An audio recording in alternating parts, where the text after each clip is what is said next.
Então sejam todos bem-vindos, né? Todos nós que aqui estamos para mais uma aula do nosso ESD, Estudo Sistemático da Doutrina Espírita, aqui no nosso canal Senol Mensageiros de Luz. Então sejam todos bem-vindos, Silvana, Patrícia, Nídia, Claudinha. Claudinha caiu, né? Daqui a pouco ela retorna. Então hoje a nossa aula é sobre reencarnação. Na semana passada nós falamos sobre as influências dos espíritos nas nossas vidas, não é mesmo? E hoje nós vamos falar sobre a reencarnação, esse assunto emblemático da doutrina espírita, que nós, estudantes, temos que ter esse assunto bem compreendido, na ponta da língua, porque, na verdade, é um dos pontos mais importantes para que a gente possa entender a justiça de Deus. Então, a reencarnação, ela é o que nos explica todas as anomalias que existem em mundos, tipo o planeta Terra. Okay? Solange, a princesa Mbai,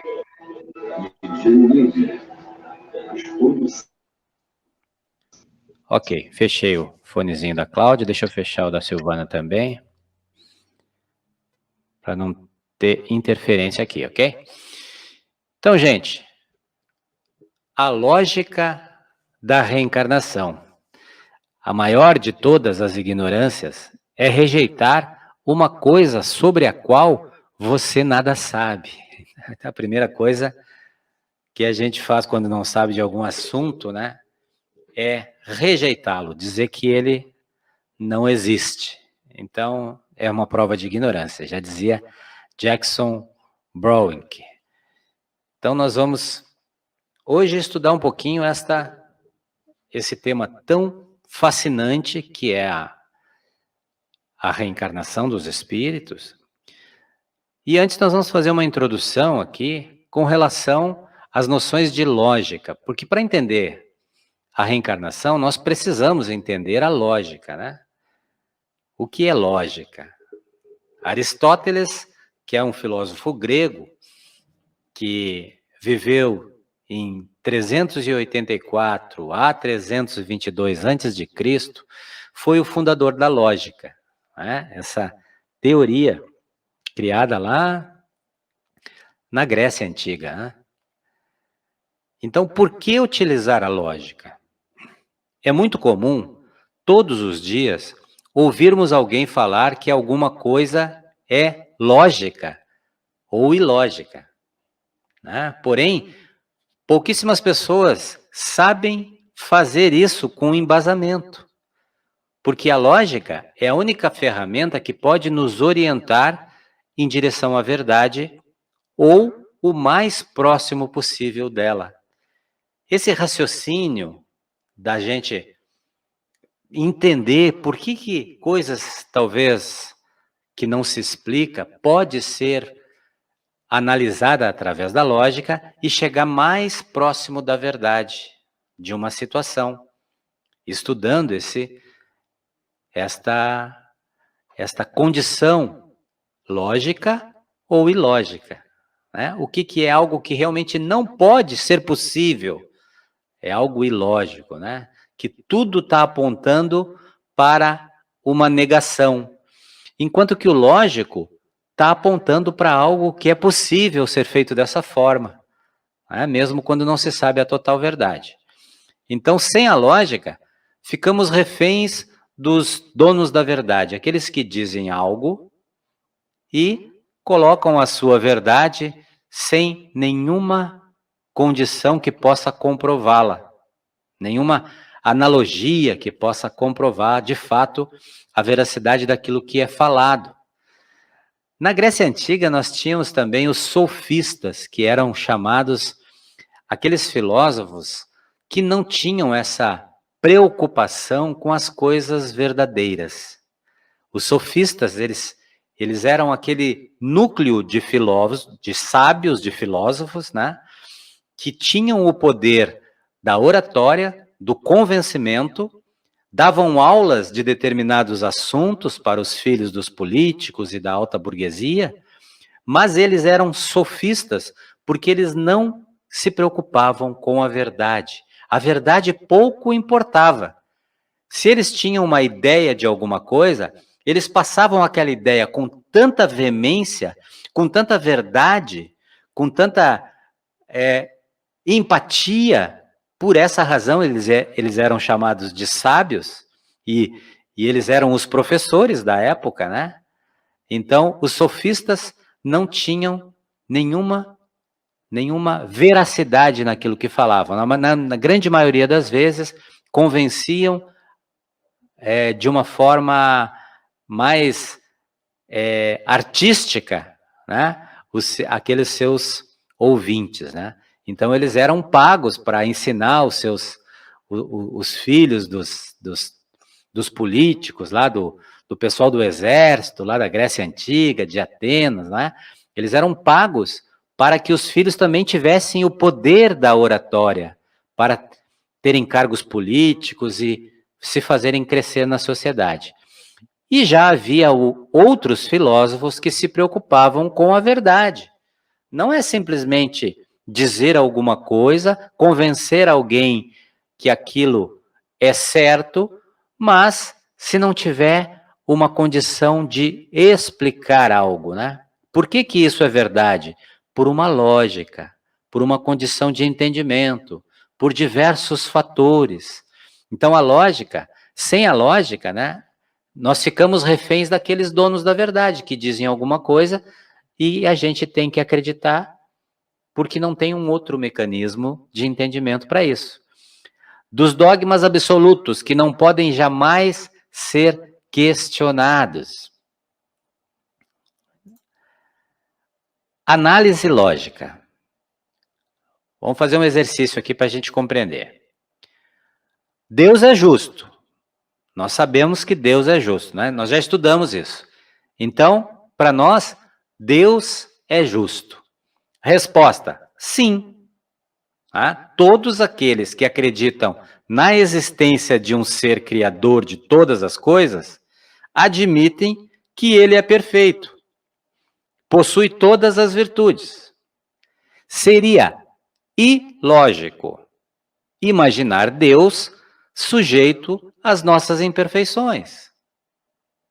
Não é mesmo? Então, nós estamos fazendo esse exercício aqui da lógica. Seria ilógico nós dizer que Deus é injusto, que Deus é mau, que Deus é vingativo. Então, a doutrina espírita utiliza da lógica em todos os seus raciocínios, em todos os seus ensinamentos. Faz com que a gente não aceite qualquer frase dita, qualquer frase de efeito, mas que a gente use a lógica. Só um pouquinho. Isso de fato pode ser verdade? Isso de fato pode convencer na condição de ser verdade? Ou isso é completamente oposto àquilo que nós já entendemos como verdade? Como dizer que Deus é injusto, que Deus é prepotente, que Deus é todas as condições diferentes que a gente acha de Deus. Então, seria ilógico imaginar um Deus sujeito às nossas imperfeições. Portanto, se Deus é perfeito, é acima de tudo justo. Então, Deus é justo? Sim, Deus é justo.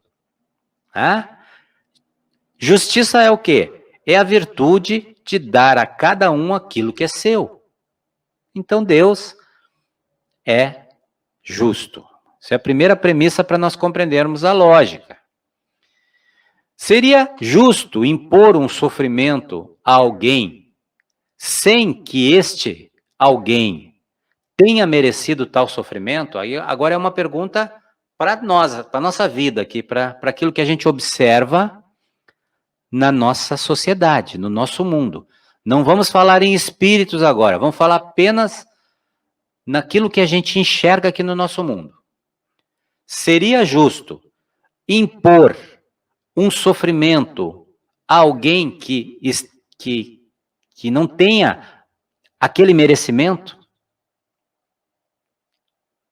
Alguém acha que seria justo a gente sofrer aqui no planeta Terra uma doença ou uma privação, qualquer coisa que a gente venha a sofrer? Seria justo nós sofrermos sem que mereçamos esse sofrimento? Resposta: não. Tal ação vai de encontro ao próprio conceito de justiça, visto o que já estudamos nos slides acima.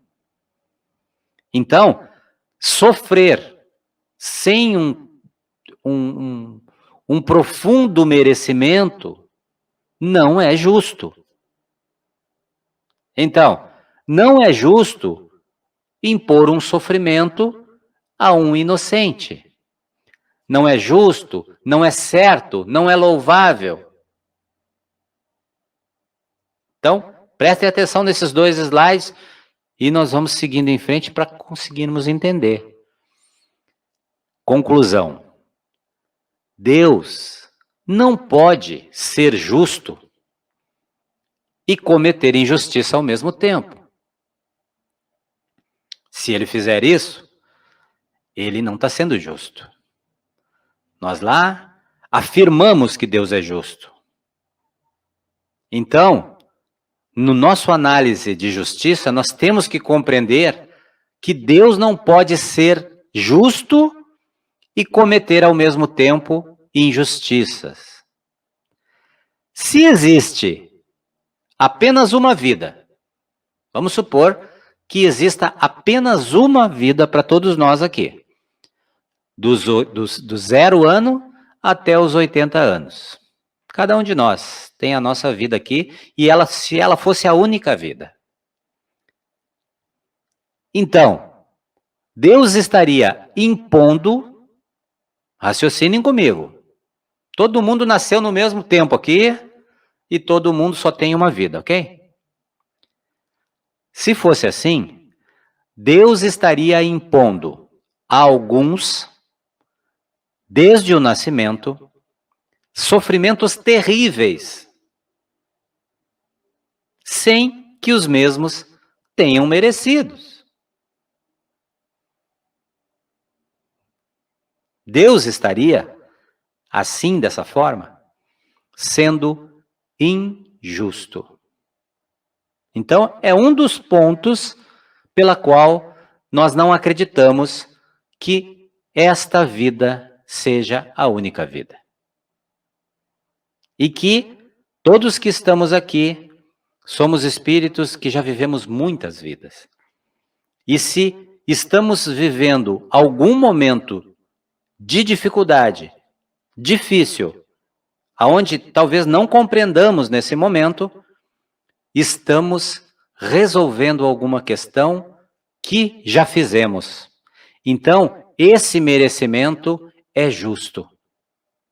Ele passa a ser justo quando nós ampliamos a nossa compreensão da vida e entendemos que a vida do espírito não começa no parto, no nascimento físico. Ela já pré-existe. E o que nós temos aqui é apenas uma fração desta nossa vida imortal. Então, aí já começa a ter justiça nas coisas. Nós já começamos a entender que a culpa não é desse Deus que nós falamos que ele é justo. Não é? Vamos seguir em frente aqui. Por que algumas pessoas já nascem defeituosas ou doentes? Eu botei um exemplo ali de um menininho sem uma perna. E outras não. Outras nascem sadias, né? Muitas nascem sadias. Seria justo que Deus fizesse pessoas sofrerem desde o nascimento por algo que elas não tenham feito nada? Porque uma criança com 3 anos, 4 anos, qual a maldade que essa criança poderia fazer para merecer não ter uma saúde boa, não ter uma perna, não ter um braço, nascer com leucemia, com uma doença terminal, seja qual for o sofrimento desse espírito. Então, seria justo que Deus fizesse pessoas sofrerem desde o nascimento por algo que elas não fizeram? Ou pelo que outras pessoas fizeram, que é pior ainda? Porque a gente pode estar analisando aqui, não, esse irmãozinho ele está pagando porque o pai e a mãe foram maus. Aí seria mais injusto ainda, né? O menino pagando pelo erro dos pais. Então, aí nós já começamos a entender, só um pouquinho, a vida, trajetória do espírito, ela é única. Nós não respondemos por ninguém, respondemos por nós, pelos nossos atos, pela nossa forma de enxergar a vida. Então, esse menino sem essa perna, com toda certeza, teve algum processo na sua existência passada que lhe fez vir desta forma, né, podendo valorizar talvez um corpo perfeito que teve no passado, ou até mesmo tendo tirado a mobilidade de alguém numa outra vida, ou qualquer uma ação que tenha causado este mal lá atrás. E agora, como uma questão de purgação, de refazimento, ele precisa passar pela mesma dor, pelo efeito daquilo que ele fez alguém passar. Então, nesta situação, analisando essa situação, nós vamos compreender a reencarnação como um mecanismo de reajuste incessante. Então, ninguém é vítima, ninguém derrama uma só lágrima em vão, que não tenha sentido de ser. Precisa isso ser claramente entendido por nós aqui que estamos ainda nesta dificuldade aqui no plano físico. Nada que nos acontece é por acaso. Tudo está pré-determinado, né? As coisas principais da nossa vida são pré-determinadas antes mesmo de virmos para cá. E as provas e as expiações que todos os espíritos passam são mecanismos de reajuste. Precisamos compreender aquela dor, passar por aquela dor, porque na maioria das vezes fizemos alguém sofrer esta mesma dor, talvez até pior. E assim, nós nos reajustamos, nós pagamos esta dívida kármica, né? Os orientais, né? O budismo principalmente, fala da roda de Sansara, né?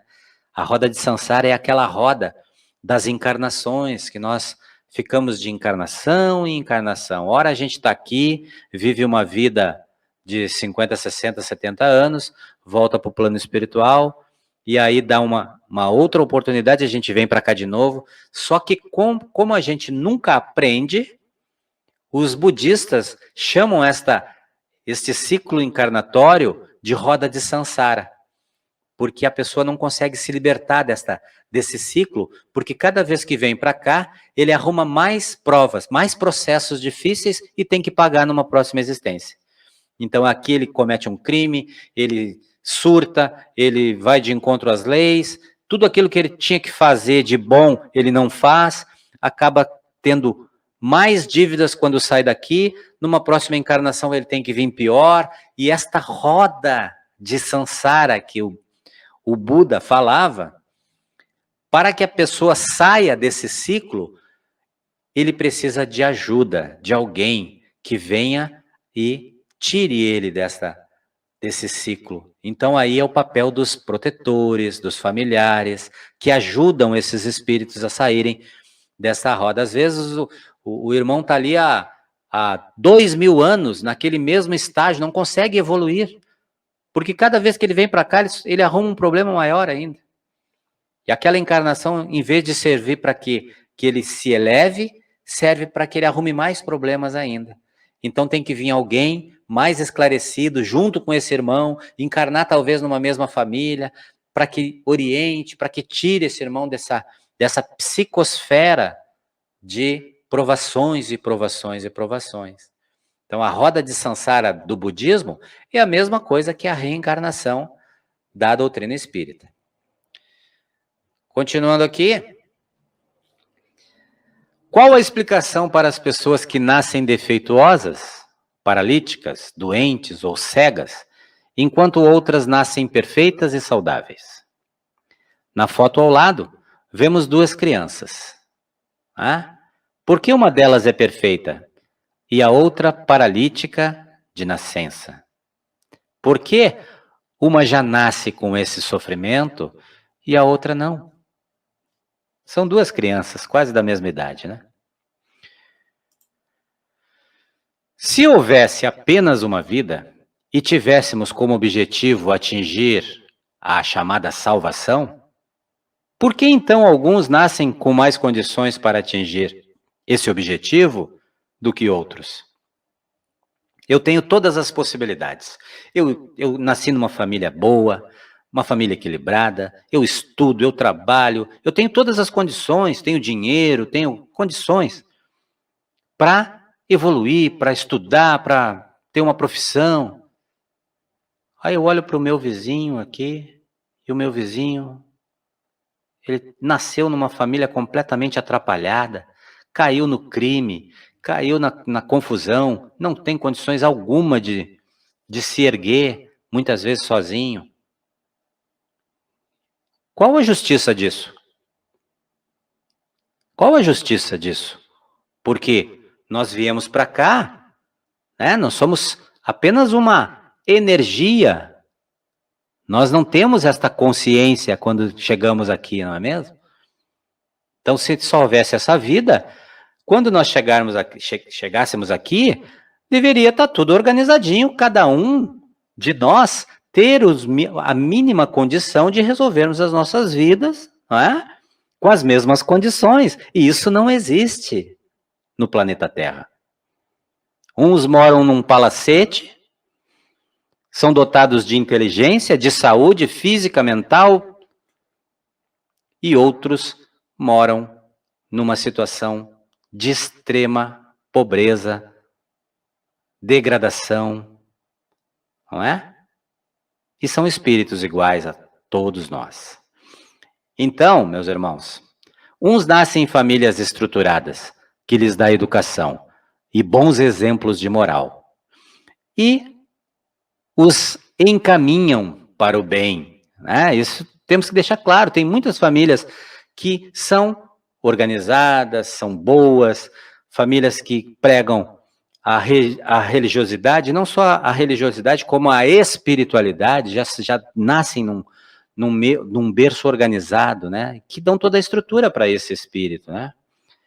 Já outras famílias outros seres nascem em famílias completamente desestruturadas, no meio à extrema miséria, sem nenhum tipo de referencial moral, às vezes vítimas, já muito cedo, da violência de todos os tipos e mazelas. Estou falando alguma mentira aqui, meus irmãos? É assim ou não é assim no nosso planeta? Isso é real, não é? Agora, além disso, né, mesmo enfrentando todas essas adversidades, tais pessoas ainda teriam que ser julgadas após a morte. Como é que ia ser esse julgamento? Se só existisse essa vida, e aí aquele que está lá na miséria, tenta sair dos seus problemas, aquele que está lá na opulência, com todas as pompas, né, vivendo a sua vida, como é que ia ser esse julgamento lá? Como é que Deus ia julgar esses dois extremos, se fosse apenas esta vida? E eles teriam que ser julgados no final da vida, não assim? Teriam que ser julgados. Tem algum microfone ligado aí? Deixa eu ver quem é.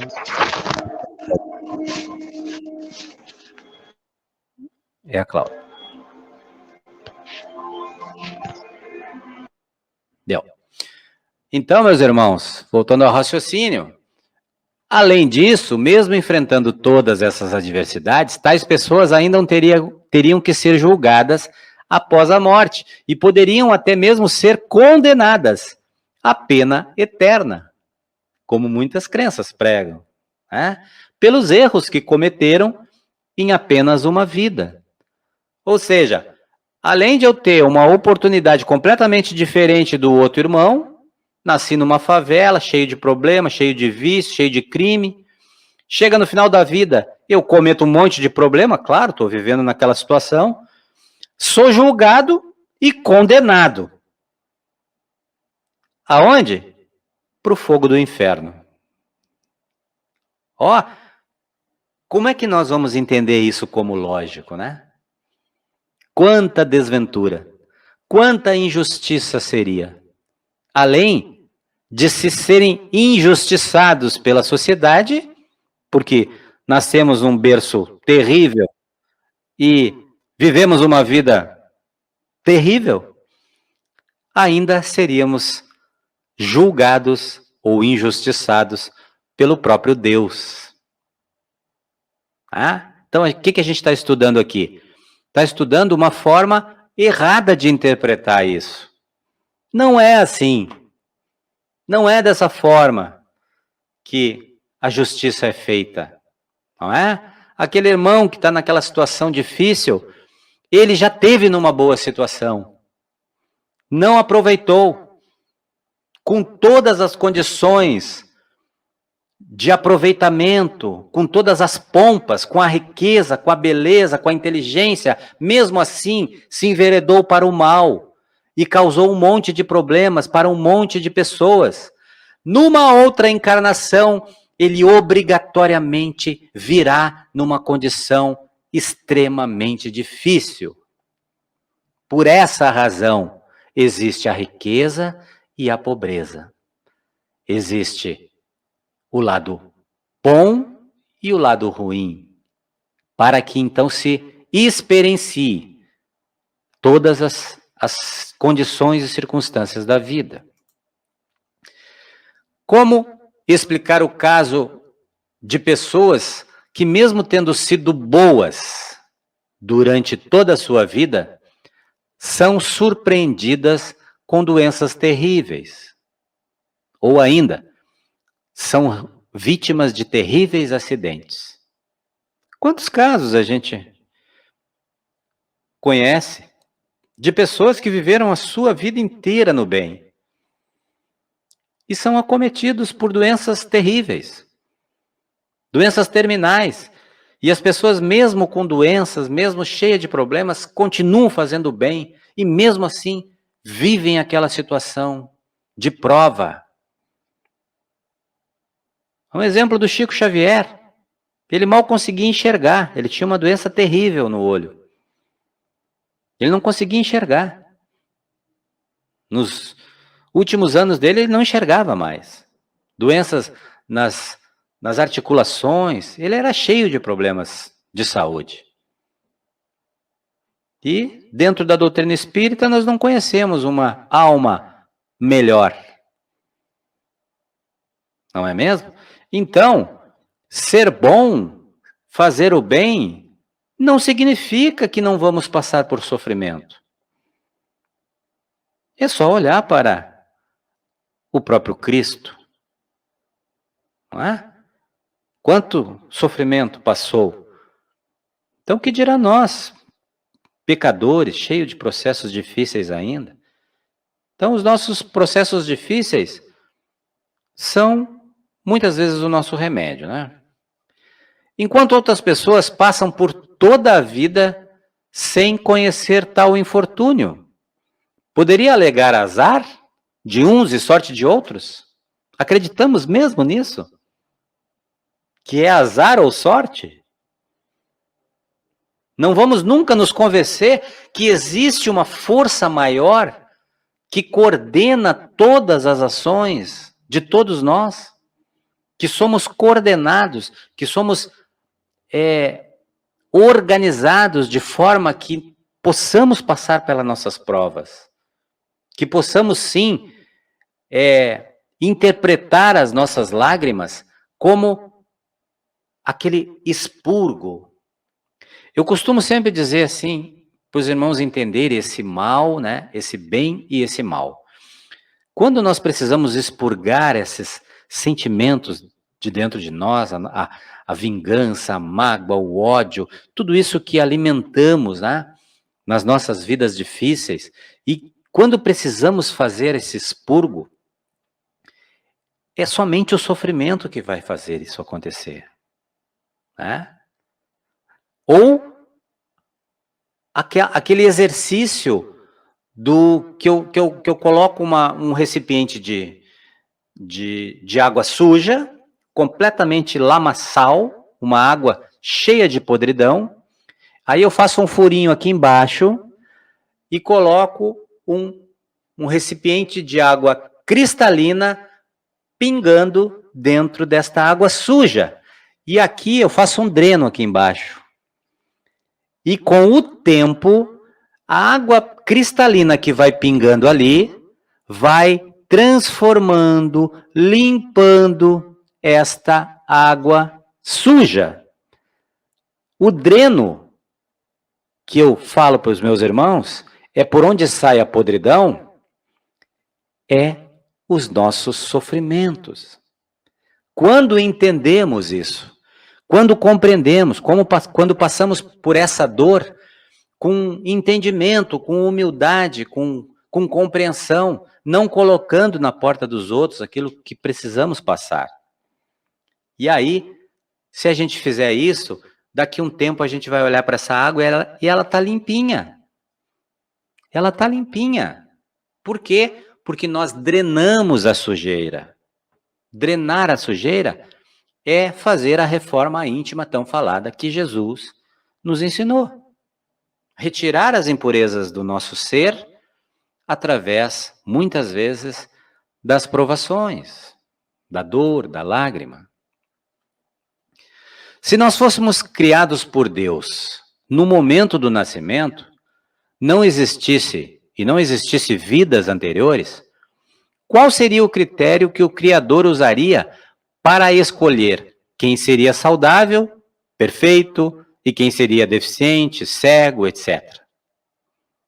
Como é que a gente explica isso, meus irmãos?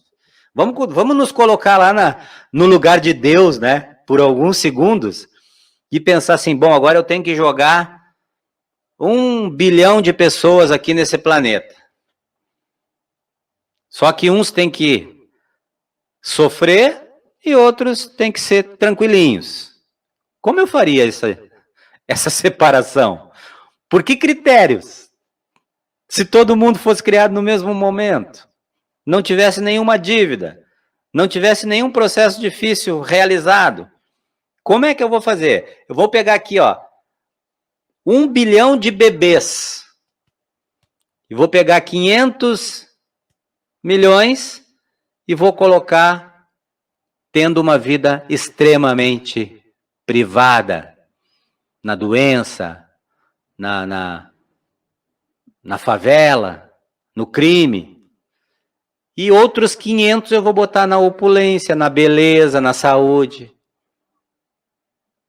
Vocês realmente imaginam Deus fazendo isso? Não tem como, meus irmãos. Nos primeiros slides nós debatemos a justiça de Deus e sabemos que Deus é justo. Então, não nascemos na hora do parto físico. Não fomos criados nesse momento. Nós apenas saímos da esfera espiritual e habitamos um corpo. Então, em vez de nós falar morte e vida, nós vamos falar sair e entrar. Nós entramos em um corpo físico, depois de 80 anos, nós saímos desse corpo físico, o corpo fica aqui, e nós retornamos para a nossa verdadeira vida. Por essa razão, que quando a gente vem para cá, a gente traz uma bagagem de coisas ruins que fizemos, ou de coisas boas. E aqueles que fizeram muitas coisas boas, talvez as suas provas sejam melhores, mais tranquilas. E outros, não. Onde nós, só para nós entendermos aqui, se nós compreendermos essa questão das provas, no nosso julgamento lógico, como é que seria a vida, a próxima vida reencarnatória, de um Hitler. Nós aqui que não somos deuses, tá? Não somos deuses. Nem perto da perfeição somos. Mas nós já sabemos que se nós tivéssemos que julgar uma próxima encarnação de Hitler, seria muito difícil, né? Ele teria que passar por muitas situações muito difíceis para que ele entendesse o sofrimento que ele causou.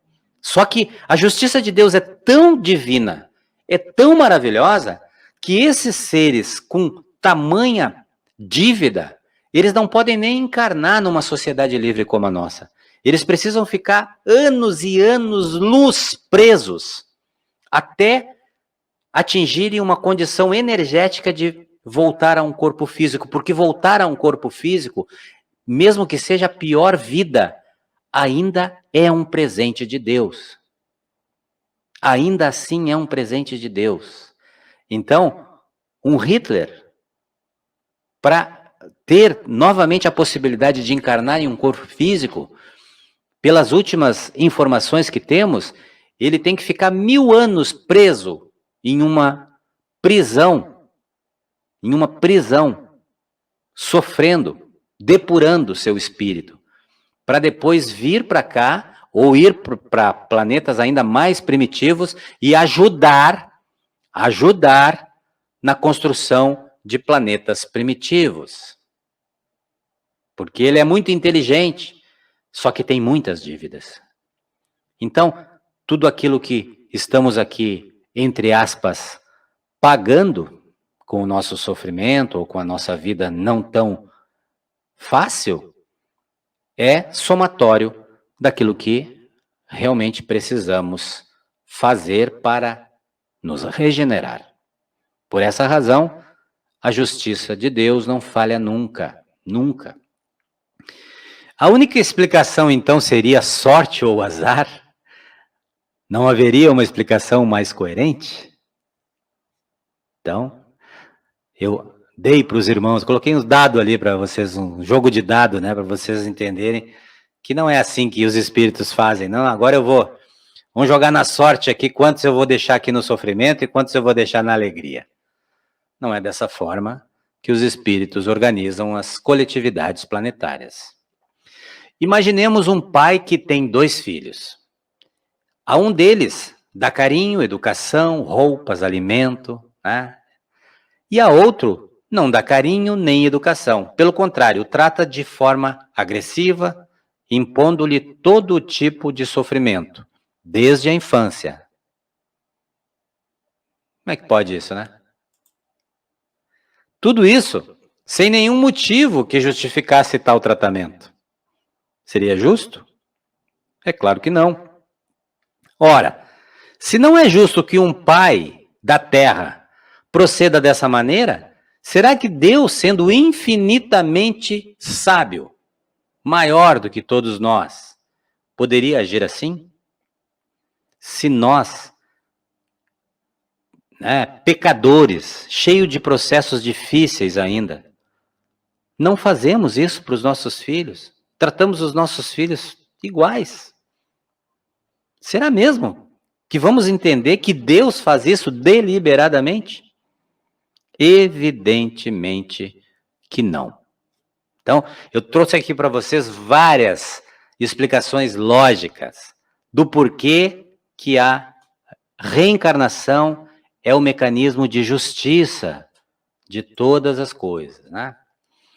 Outros dizem que sofremos devido ao que nossos pais ou antepassados fizeram, ou até mesmo pelo pecado original. Adão e Eva comeram a maçã. E aí a humanidade inteira sofre até hoje por um ato impensado do Adão. Gente, nós estamos em 2023.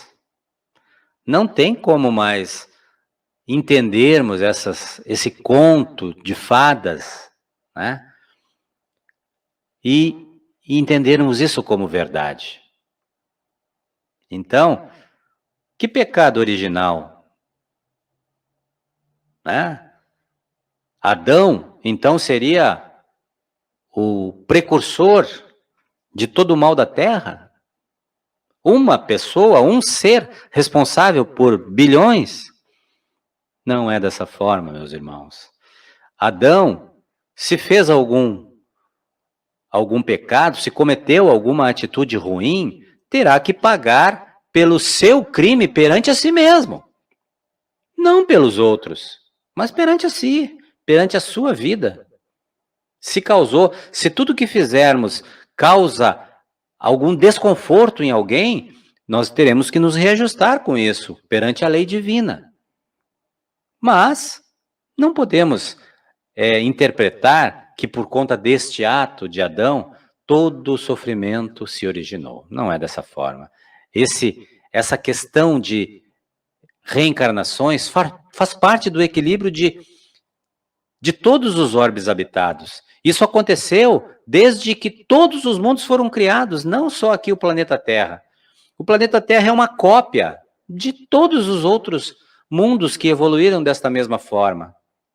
Cada um com a sua peculiaridade, mas cada um respondendo pelas suas questões.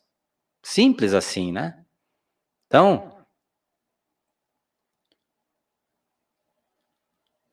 teria sentido alguém pagar pelo que outra pessoa fez?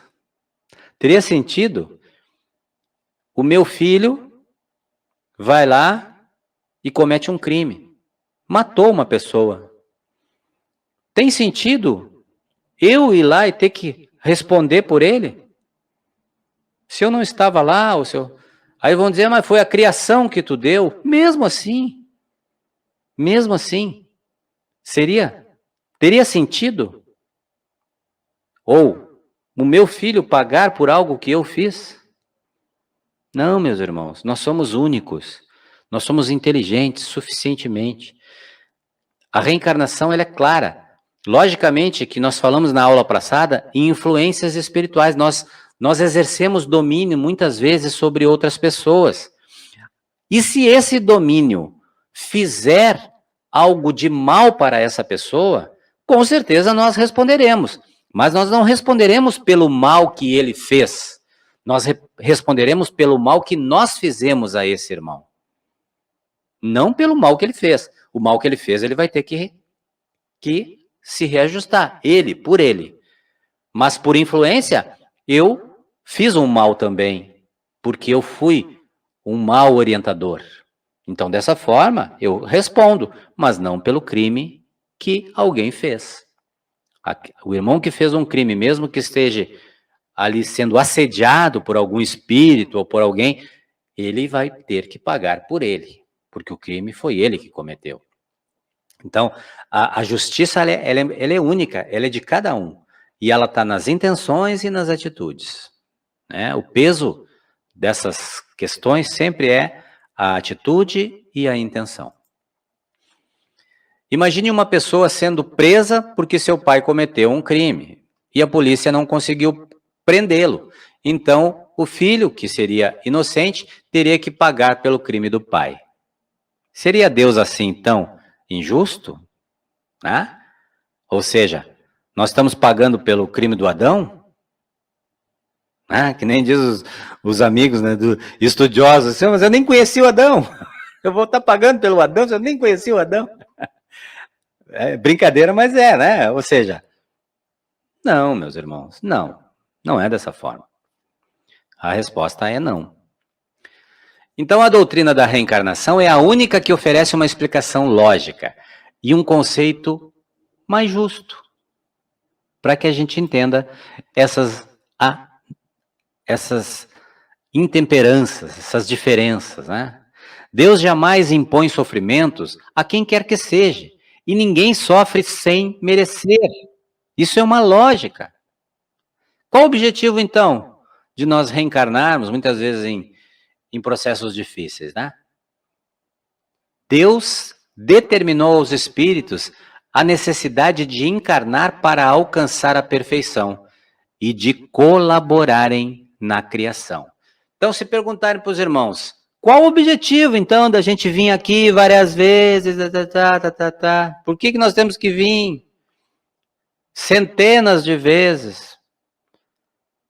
Primeiramente, para que a gente se aperfeiçoe.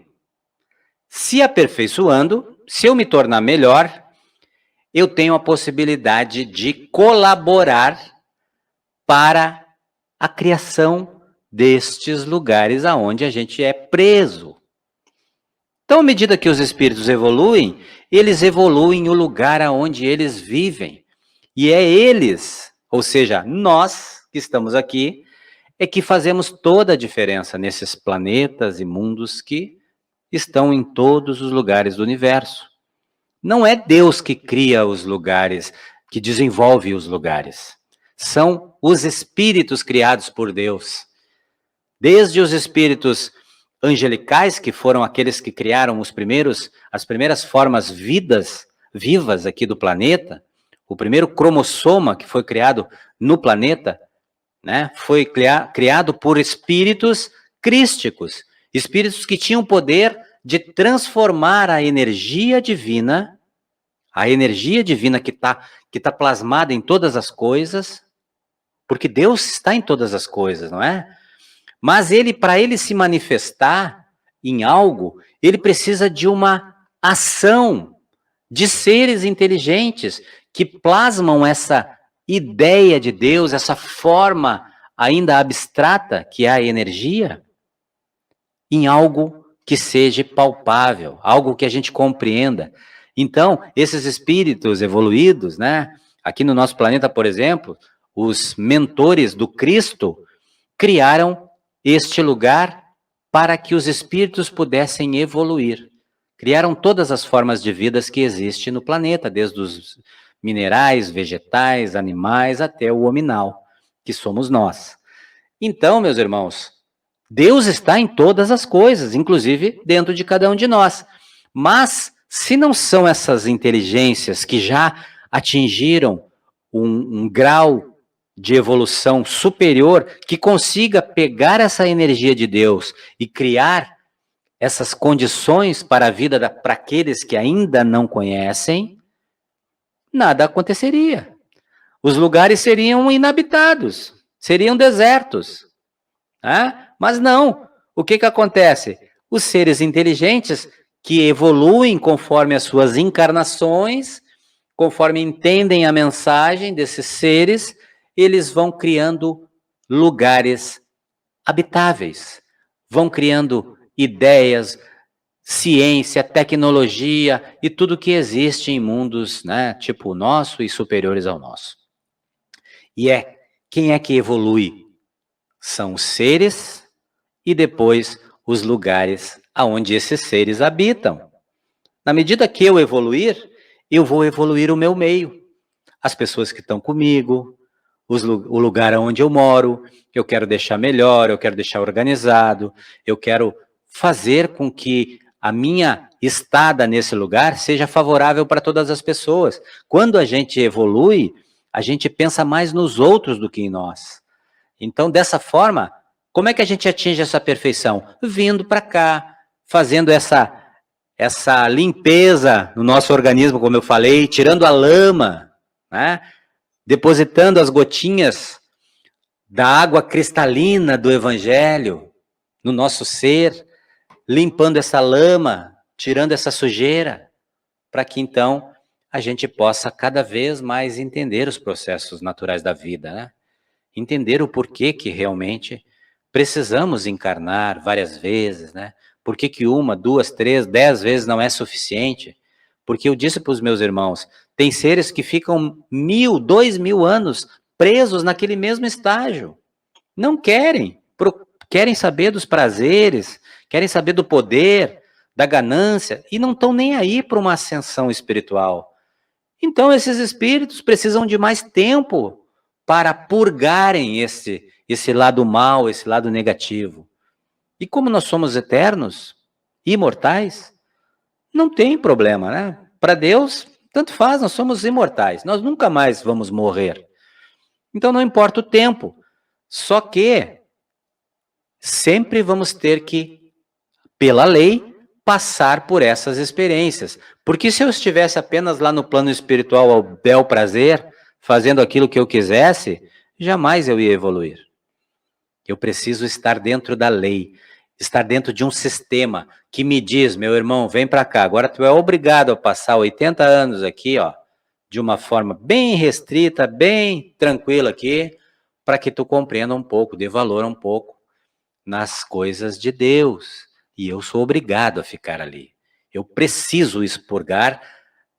É aquela velha frase, né? Quando não se aprende pelo amor, aprende-se através da dor. Ou seja, os espíritos amigos, né, estão sempre nos orientando, sempre um caminho melhor, né? Não, meu irmão, vem por aqui. Vai, esse caminho aqui é o bom. Mas nós não, através da nossa ignorância, né, da nossa arrogância, muitas vezes a gente quer desbravar, né? Então a gente vai pelo caminho pior. E qual o caminho pior? É o caminho da dor. Porque se nós soubéssemos amar, né, tivéssemos aprendido a amar desde do tempo que Jesus veio aqui na Terra, ou não só Jesus, desde Buda, né, Lao Tse, que veio 400 anos antes de Cristo, Sócrates, Platão e muitos outros, se nós aprendêssemos a amar e entendêssemos essas lições, nós sofreríamos muito menos do que sofremos.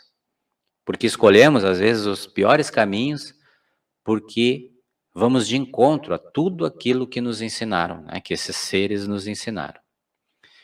Então, Deus determinou aos espíritos a necessidade de encarnar para alcançar a perfeição e de colaborarem na criação. Deus criou leis sábias e justas, que regem a harmonia de todo o universo. Dentre tais leis, podemos destacar 3 delas, que são as principais. Primeira, lei de evolução. Significa que todos os seres evoluem na totalidade. Ninguém retrocede. Não há como retroceder na marcha evolutiva.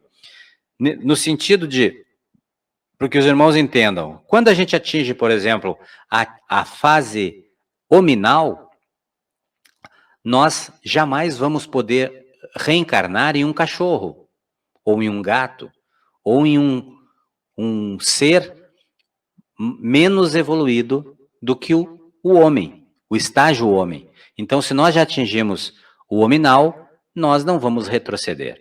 Então, o espírito, quando atinge um grau de evolução, ele não retrocede mais. Né? Essa é a lei. Por que é lei? Isso não muda, não foi inventado por nós. É uma lei natural. Então, todos nós evoluímos na totalidade. Por isso que Jesus sempre dizia, né, que a Terra, né, seria ainda um lugar de paz. Quando os homens entendessem, né, os processos evolutivos, os profetas, o próprio Isaías dizia que a Terra terá 1000 anos de ouro. 1000 anos de ouro, ou seja, sabia ele que a Terra, e assim como a Terra, todos os planetas, evoluem na totalidade, não param de evoluir. O ciclo evolutivo é constante.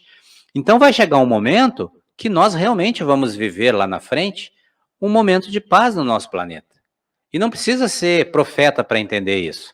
Basta entender a lei da evolução, que todos os seres evoluem na totalidade. A gente nunca caminha para trás, sempre para frente. Mesmo que a gente estacione em determinado grau, fique ali 200 anos estacionado, não aprendeu nada, 200 anos ficou ali, mas daqui a um pouco vai acordar minha consciência e eu vou seguir. Eu nunca irei retroceder. Eu posso degenerar a minha aparência. Espíritos, por exemplo, que fazem eles se transformam em verdadeiros monstros no umbral, né?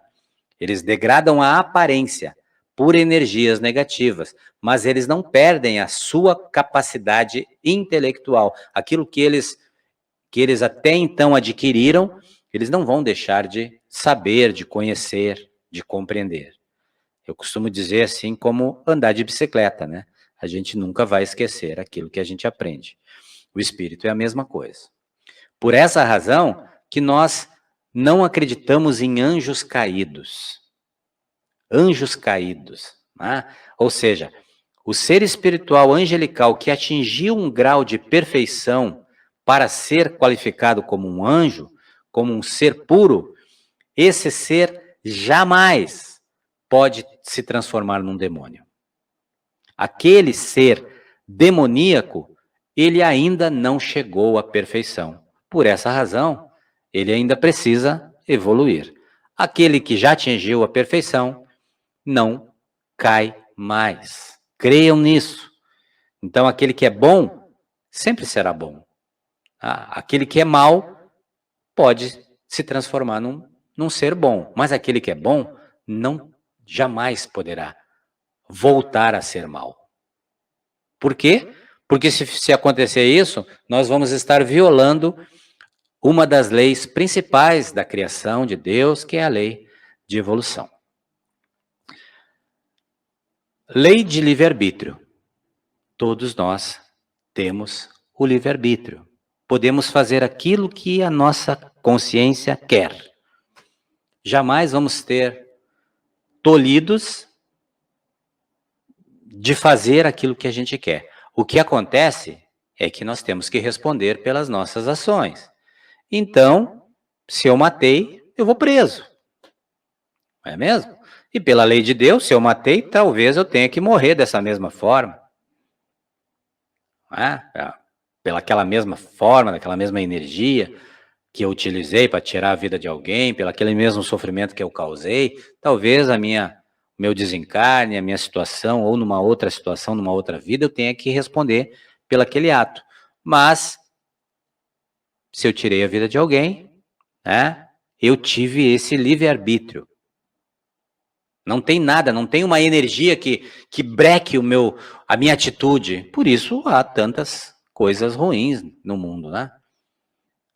Deus não criou um mecanismo que quando a gente fosse fazer alguma coisa ruim, não, para agora, não faz. Não. Ele criou o livre-arbítrio, justamente para que a gente não seja robôs. Nós não somos robôs. Nós temos que ter essa condição de fazer as coisas conforme a nossa condição, para que a gente exercite a nossa consciência. Quem é que nos breca de fazer alguma coisa errada? É a nossa consciência, a nossa culpa. Por essa razão, todos aqueles que cometem crimes, eles passam anos com este sentimento que não deixa mais esses seres até que eles possam realmente pagar por aquilo, ser retirado esta ação tão difícil, tão maléfica, que é a chamada culpa. A culpa é de quem faz. Não há pior condição de que o peso na consciência para aquele culpado, né? Qualquer delito que se faça, a gente vai sofrer anos esse sentimento de culpa, chamado consciência.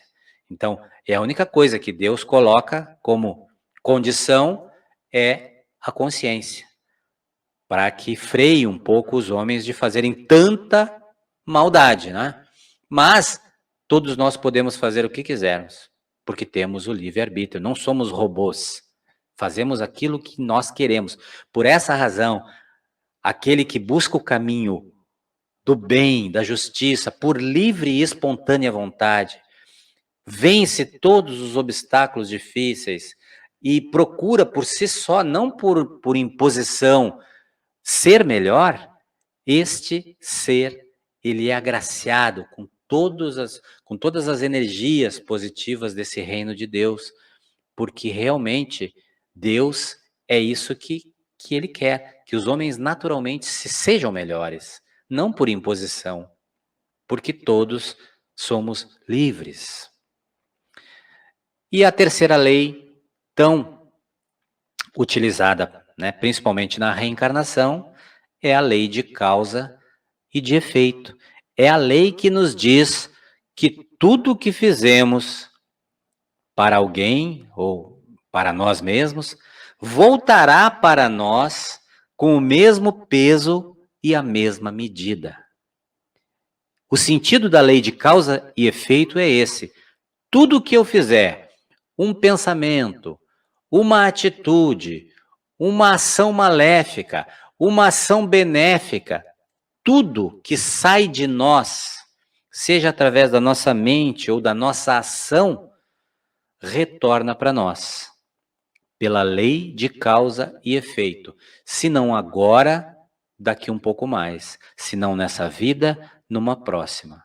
Então, dentro dessa lei, estamos todos nós. E é dessa forma que Deus age nas encarnações. Por essa razão é que existe tantas diferenças no mundo. E isso explica o porquê aquela criança lá nos primeiros slides estava sem uma perninha. Não é porque Deus é injusto, é porque esse irmão, numa outra situação, infringiu a lei de causa e de efeito, e teve que ser reparado de alguma forma. Né? Eu costumo sempre usar aqui uma historinha na lei de causa e efeito, né?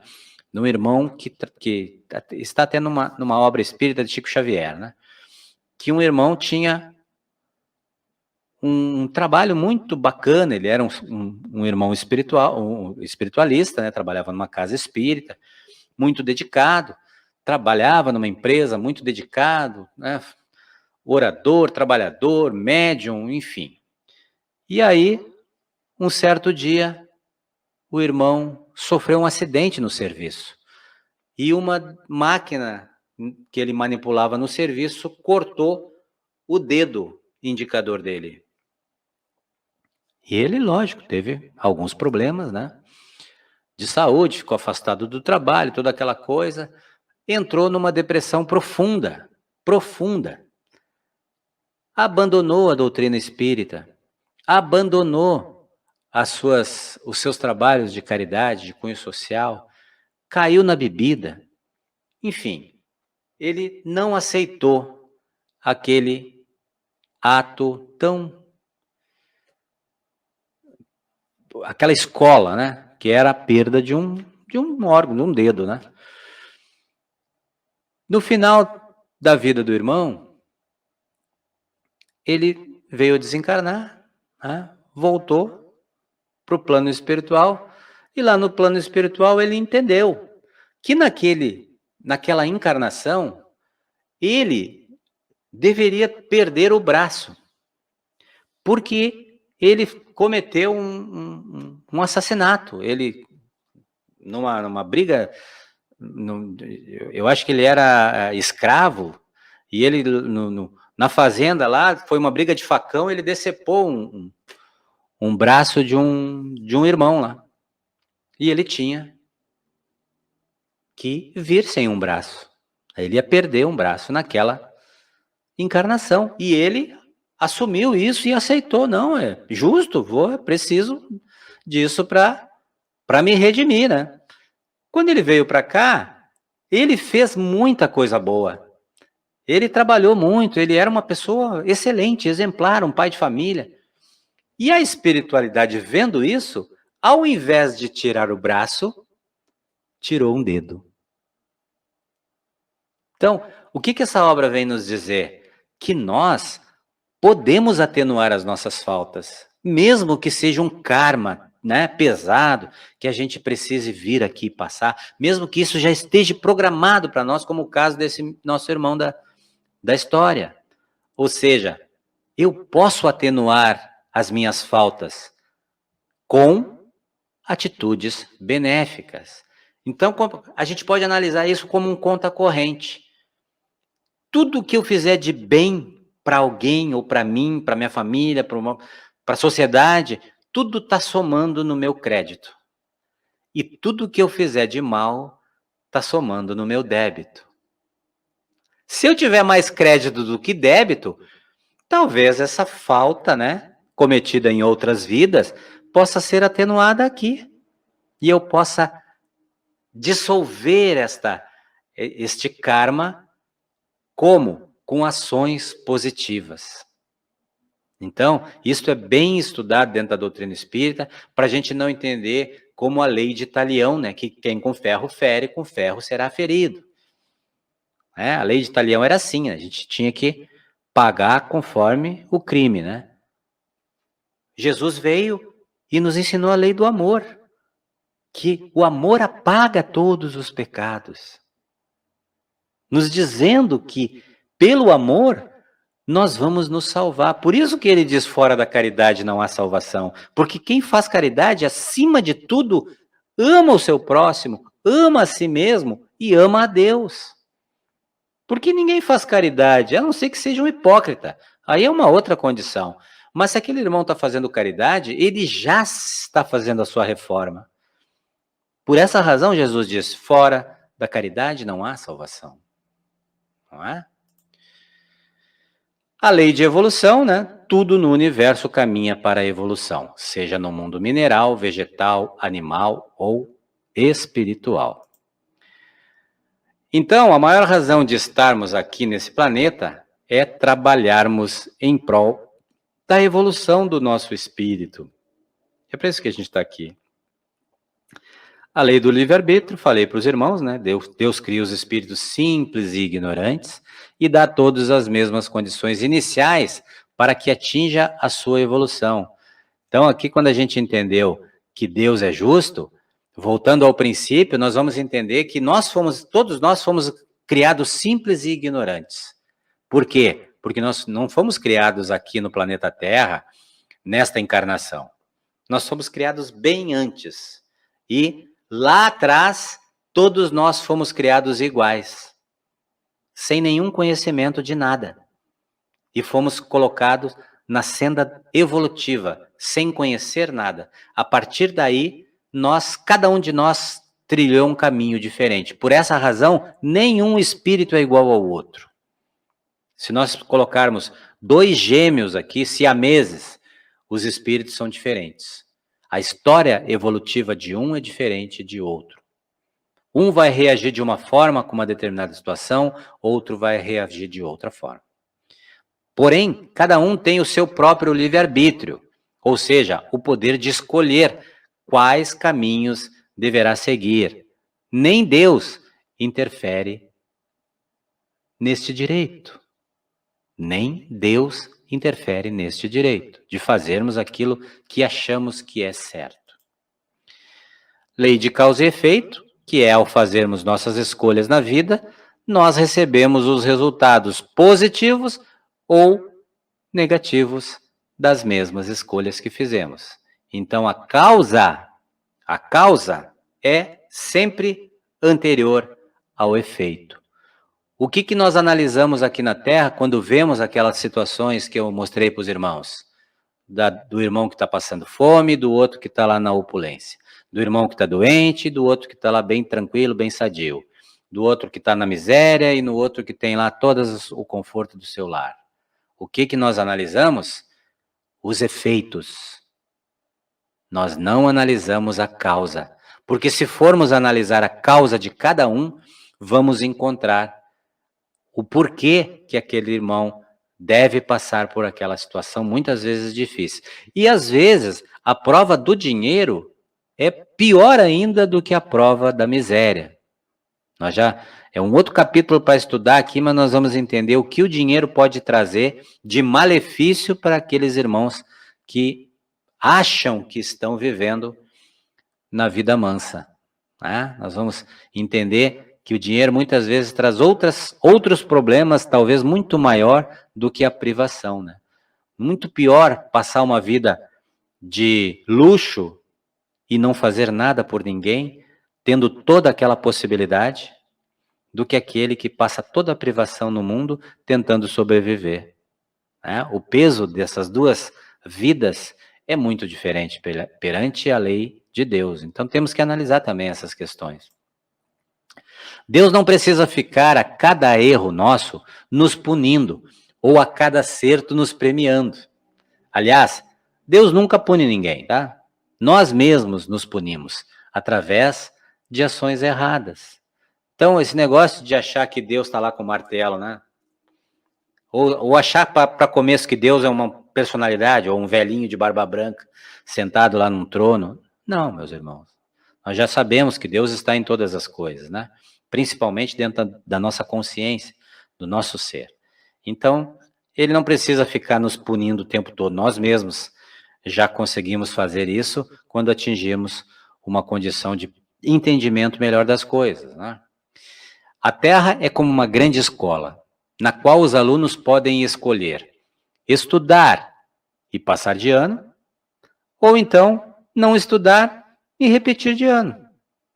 A escolha é nossa. Cada vida nossa é como um ano letivo.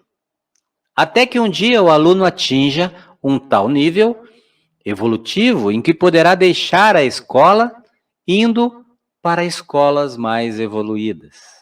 Até quando a gente vai querer ficar aqui nessas escolas básicas? Vai depender de cada um de nós. Tem espíritos que evoluem em poucas vidas, eles entendem e ascendem, né? Outros passam e ficam aqui na roda de Sansara, como eu expliquei para os irmãos, lá do budismo, né?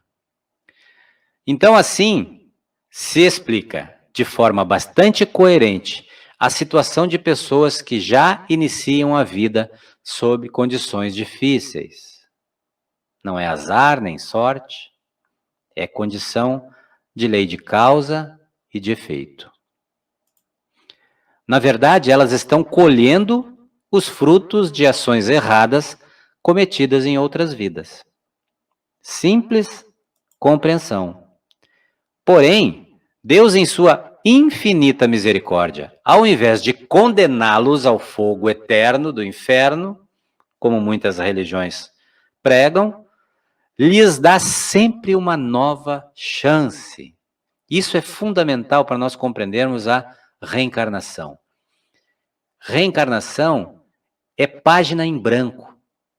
Não importa o erro que a gente tenha cometido no passado, Deus sempre vai nos dar uma página em branco, para que a gente escreva, a partir de uma nova vida, com um novo endereço, com nova família, uma nova existência. E nessa existência a gente pode fazer tudo diferente, mudar tudo. E talvez uma encarnação possa ser o suficiente para apagar milênios de erros. Então, esta reencarnação é a chave do nosso progresso evolutivo. É a chave do perdão, do amor e de tudo que Deus concede a nós.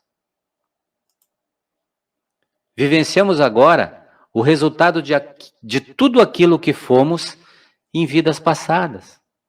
A gente traz essa bagagem, mesmo que no inconsciente.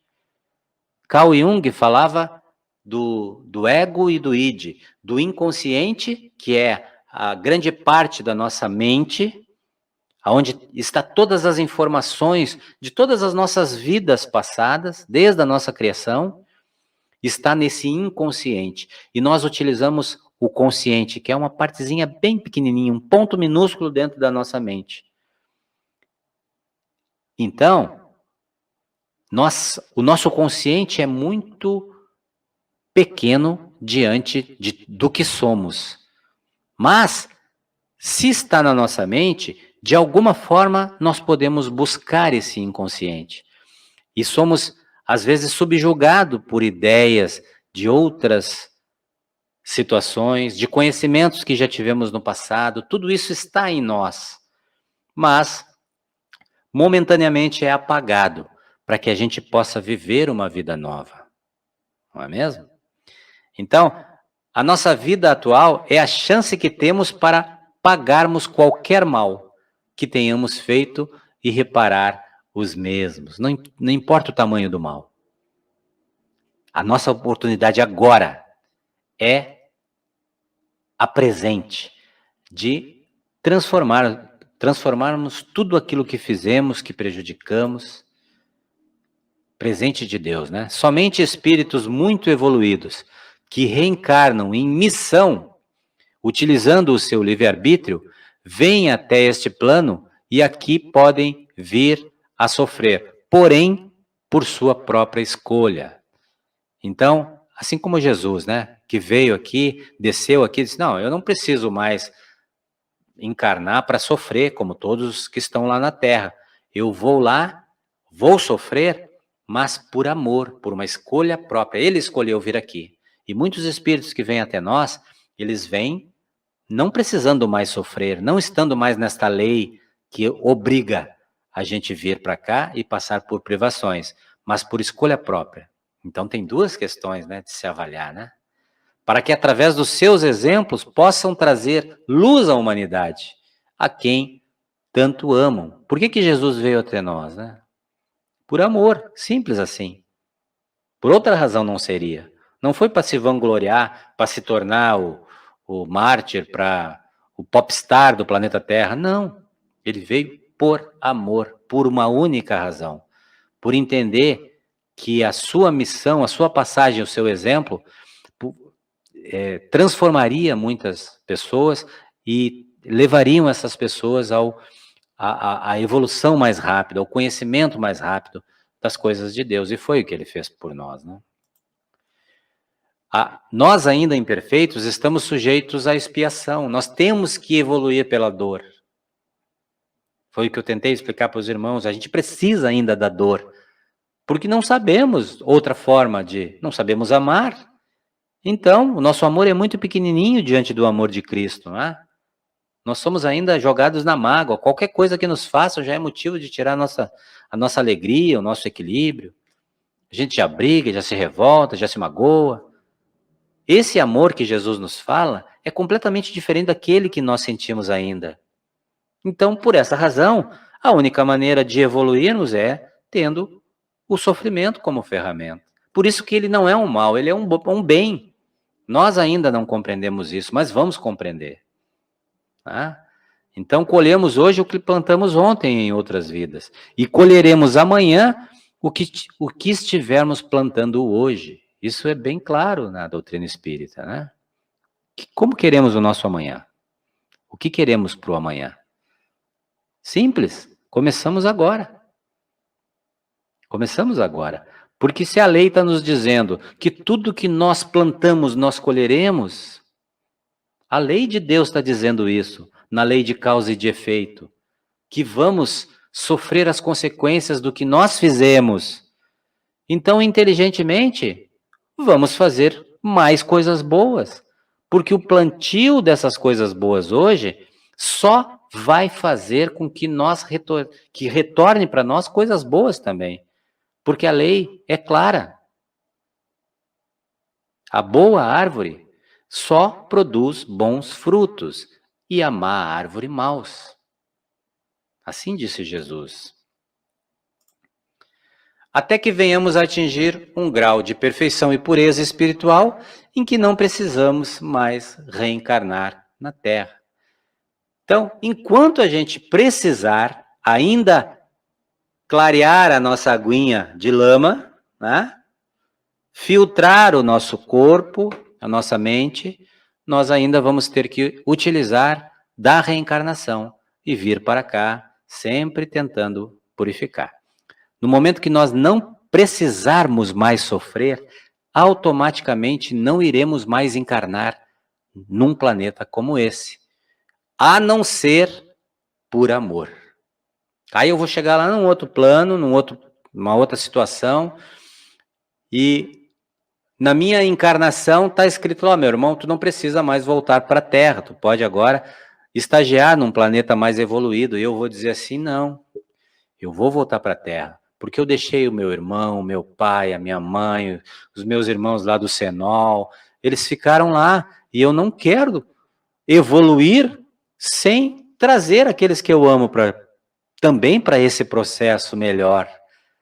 E é assim que espíritos bons estão aqui entre nós sofrendo, por amor. E aí, é por essa razão que aí os espíritos lá, ó, antes de nós virmos nessa condição, eles dizem assim, sim, meu irmão, mas tu sabe que tu vai estar numa atmosfera terrena, numa atmosfera lodaçal, aonde o mal está ainda dominando, e eu tenho que compreender isso. Se eu fizesse a escolha de descer aqui, eu vou me deparar com o mal.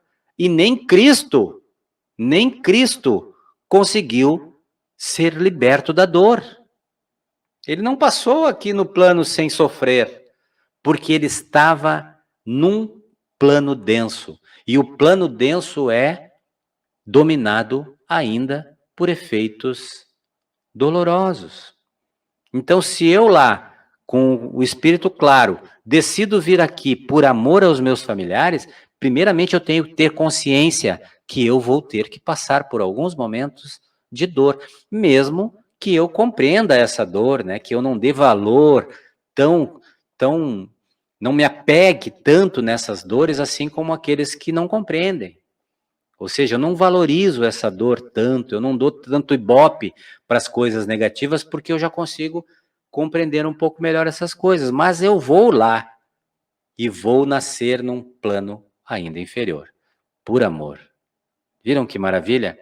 Que é, nós sempre vamos ser livres, mesmo no plano espiritual, para escolher o nosso caminho, né? Então, continuaremos nossa evolução em planos mais elevados, né? Quando não precisarmos mais encarnar aqui no plano físico, vamos continuar evoluindo na nossa vida espiritual em lugares mais evoluídos, né? Não vamos precisar encarnar mais. Então, meus irmãos, esse era o nosso estudo de hoje, né? Bastante extenso, mas bastante importante, que é a lógica da reencarnação. E eu abro alguns minutinhos aí, se alguém tiver alguma pergunta, pode deixar, se eu não souber responder, eu anoto, respondo numa próxima, mas eu quero saber se conseguiram compreender, se foi muito rápido, se foi muita matéria, o que os irmãos acharam da aula. Podem levantar a mão que eu abro o microfone.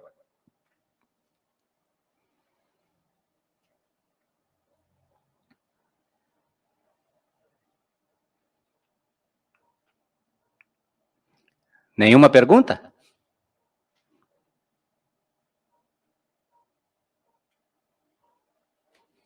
Não?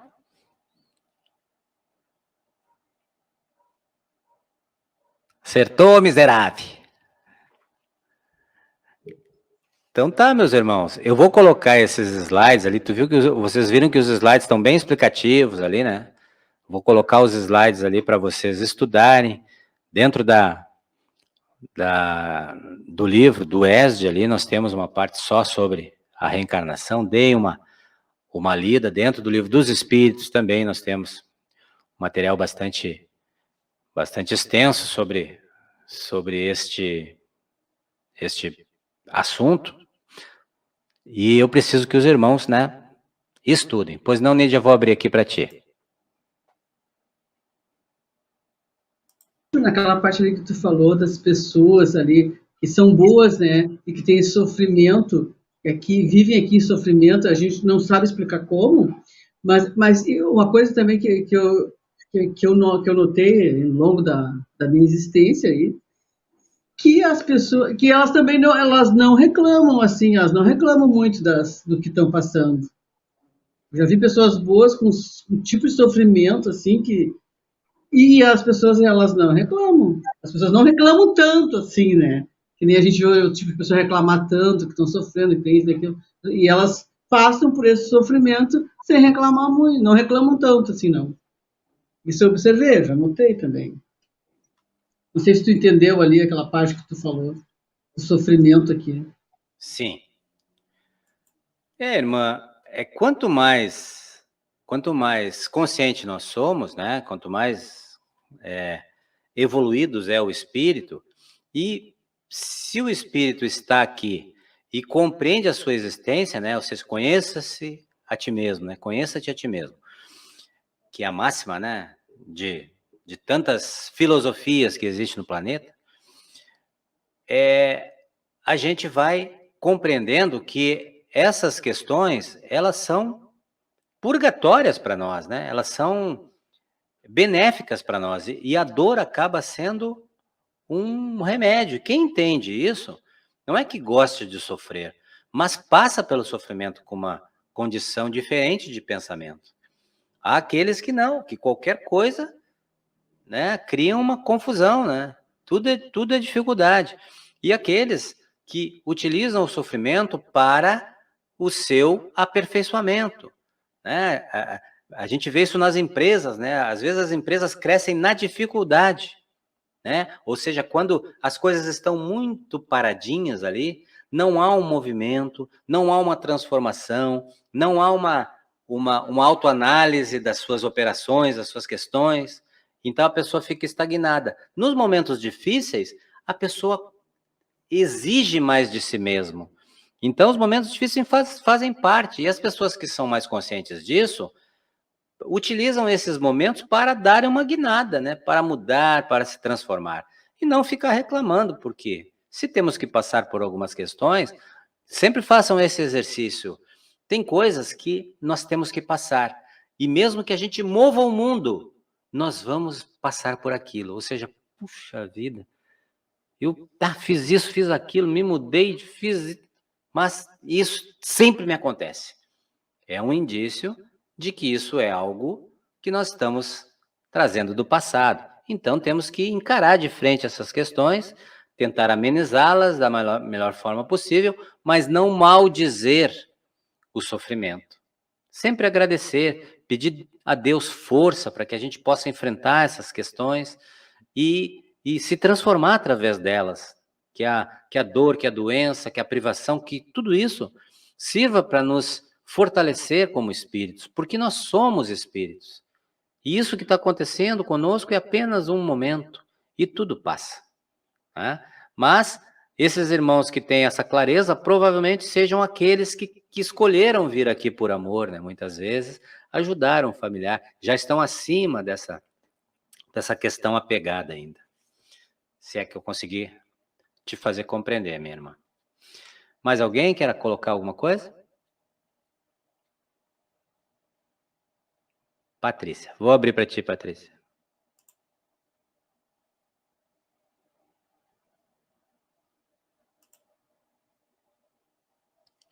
Tenta abrir. Deu. Não, só para complementar isso, eu acho que a gente tem que tirar a lição, né? Cada dificuldade, né? Pelo menos eu estou tentando fazer isso. Ah, acontece perdi o ônibus, porque tinha que perder o ônibus. Acontece.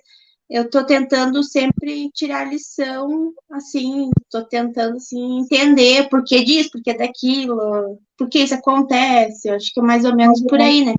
Lição, né, daquilo ali. Maravilha. E assim, ó, se a gente conseguir tirar uma lição boa do sofrimento, aquele sofrimento vai ter valido a pena. Porque é como a gente entender um aluno que passou um ano gazeando aula, faltando, tal, chegou lá no final do ano, ele não passou pelaquela prova, ele vai ter que repetir e passar por um ano novamente. Então, ou seja, aquela prova, se não nos trouxe algum efeito benéfico, nós vamos ter que passar de novo. Então, às vezes, é mais fácil a gente compreender as coisas ruins dessa forma, pedindo para Deus que nos dê força, que isso nos fortaleça, né?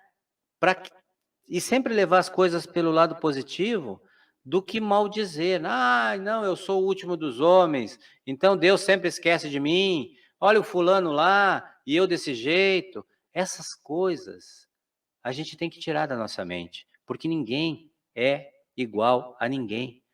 Todos nós temos uma história completamente diferente, e as nossas questões kármicas é de cada um. Então vamos aprender a ver as coisas de um olho mais crítico, no sentido de que nós não somos vítimas.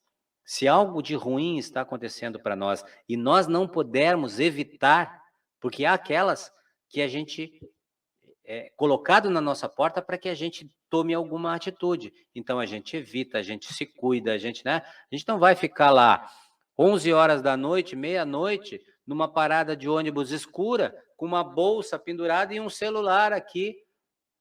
Nós vamos estar abrindo margem para o assaltante passar ali e nos assaltar. Ou seja, nós temos que ser prudentes, nunca procurar o mal, procurar as coisas ruins, evitar sempre as coisas ruins, e quando as coisas ruins nos chegam, mesmo que a gente tente evitar, a gente tentar a melhor forma de resolvê-las, né? Porque passar por problemas a gente vai passar. Nós estamos aqui para isso mesmo, não é para outra coisa, né? Então, nesse sentido, se a gente conseguir viver a vida dessa forma, a nossa vida de provações, de doenças, de problemas, elas acabam tendo um filtro, sendo realmente aquele filtro que eu falei. Ou seja, eu me purifiquei porque eu sofri, eu entendi o sofrimento, eu não maldizia a minha experiência, eu fui uma pessoa tranquila mesmo na situação difícil. E aí, então, eu atinjo uma fase de evolução. Mais alguém? Então, gente, estamos a 1h30, a nossa aulinha foi bem proveitosa hoje. Daqui um pouquinho eu já boto ali no grupo os slides da aula de hoje. E eu desejo aos meus irmãos uma excelente noite, né? Que os nossos estudos, né, da noite de hoje seja proveitoso para todos nós aqui, para que abra a nossa consciência, que a gente tenha gosto, né, por sempre tentar aprender alguma coisa nova que nos movimente para nos transformar. Que Deus, nosso Pai, nosso Mestre, esteja nos abençoando agora e sempre, e que assim seja. Muito obrigado e até a próxima quinta-feira, se Deus, nosso Pai, permitir. Fiquem em paz, meus irmãos.